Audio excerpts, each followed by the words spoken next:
Hi, welcome back. So we're looking at this one here, the heel. So did you know that formerly the heel was designed for men? Today it is widely regarded as our women's style. But funnily enough, heels began specifically for men, and the earliest known heels date back to the 10th century Persia, whereby male soldiers riding horsebacks used to wear heels so as to secure their feet during the stirrups, and also to give them more leverage during the fighting. Apart from showing the power and military prowess that they had, it also became a show of wealth, as only those who were moneyed could afford horses. And so in 1600 France, during the reign of someone called King Louis XIV, footwear used to distinguish both class and preference, meaning that when you look at what someone is wearing, it was, or rather it will send you a message about what class they were in and also what preferences they had. And so in 1670, the king, that is King Louis XIV, he proclaimed that only members of the noble class were allowed to wear heels, and they were to wear his favorite color, which was red. Something else is that by the end of the French Revolution, high heels were classified to be feminine, highly feminine, and they generally disregarded men in Europe. However, as the American West began to attract settlers into wherever they are, there was a cowboy, and the cowboy was identified and defined by his outfit, or rather his attire, how he dressed.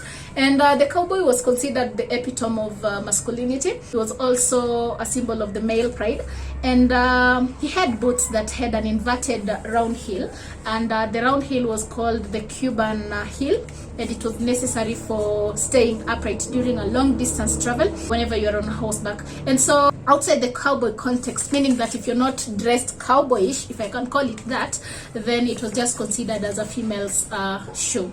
But in the 1960s, when the heel was reinverted into the men's wear, I remember we said that it's somehow way between it became a characteristic of the females. But now with the in the 1960s, we had the heel being reinvited into the men's wear, and this was with the popularization of what was called beetle boots. And because of that, similar styles were adopted by very many famous groups. Among them, we had the glam rock artists like David Bowie, and for David Bowie, he opted for more ostentatious, or rather, how can I say, for fancy and showy, meaning that he could actually be noticed from afar because of his style.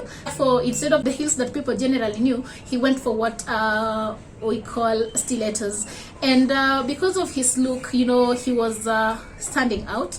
It kind of brought gender subversiveness into the mainstream, meaning that like somehow, when you're looking at males and females and how they dress, there was some kind of change as to how people perceived the whole thing. And so today, we can say that the declassification of heels as a women's shoe continues to unfold. Yeah, because that is what we know. Heels are for females.